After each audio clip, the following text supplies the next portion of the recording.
കുമ്പസാര രഹസ്യങ്ങൾ പങ്കുവെക്കാൻ വൈദികരെ നിർബന്ധിക്കുന്ന നിയമം പാസാക്കി ഭരണകൂടം.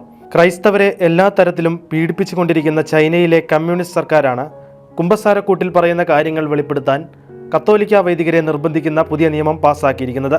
ആർട്ടിക്കിൾ 23 പ്രകാരം സഭയിലെ അംഗങ്ങൾ തങ്ങളോട് പറയുന്ന കാര്യങ്ങൾ വെളിപ്പെടുത്താൻ വിസമ്മതിച്ചാൽ വൈദികർക്ക് 14 വർഷത്തെ തടവ് ശിക്ഷയാണ് വിധിച്ചിരിക്കുന്നത്. ടിയാനൻമെൻ സ്ക്വയറിലെ പ്രതിഷേധത്തിന്റെ 35ാം വാർഷികത്തിലാണ് പുതിയ നിയമമെന്നതും ശ്രദ്ധേയമാണ്.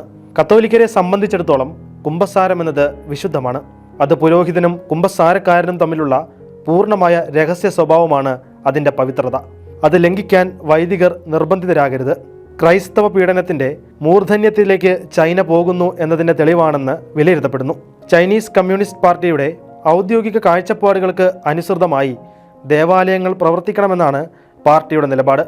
കമ്മ്യൂണിസ്റ്റ് പാർട്ടിയെയും അതിൻ്റെ പ്രത്യയശാസ്ത്രത്തെയും പുകഴ്ത്താനും പ്രതിജ്ഞയെടുക്കാനും വിശ്വാസികൾ നിർബന്ധിക്കപ്പെടുന്നു. നിലവിൽ ചൈനയിൽ ഏകദേശം 96.7 ദശലക്ഷം ക്രിസ്ത്യാനികളുണ്ട്. എന്നിരുന്നാലും ചൈനയിലെ മൊത്തം ജനസംഖ്യയുടെ 7% താഴെയാണിത്. ദേവാലയങ്ങൾ തകർക്കുക, കുരിശുകൾ നശിപ്പിക്കുക, വൈദികരെയും പാസ്റ്റർമാരെയും തടവിലാക്കുക, ദശാംശം വാങ്ങുന്നത് ക്രിമിനൽ കുറ്റമായും സാമ്പത്തിക വഞ്ചനയായും കണക്കാക്കുക തുടങ്ങിയ നിരവധി തന്ത്രങ്ങളാണ് ക്രൈസ്തവർക്കെതിരെ ഇവിടെ പ്രയോഗിക്കുന്നത്. നിരവധി ക്രിസ്ത്യാനികൾ ഹോങ്കോങ് വിട്ട് UK കുടിയേറിയിട്ടുണ്ട്. ബ്രിട്ടീഷ് ആൻഡ് ഫോറിൻ ബൈബിൾ സൊസൈറ്റിയുടെ കണക്കനുസരിച്ച് ചൈനീസ് ചർച്ച് ഇപ്പോൾ ബ്രിട്ടനിൽ ഏറ്റവും വേഗത്തിൽ വളരുന്നതായി കണ്ടെത്തിയിട്ടുണ്ട്.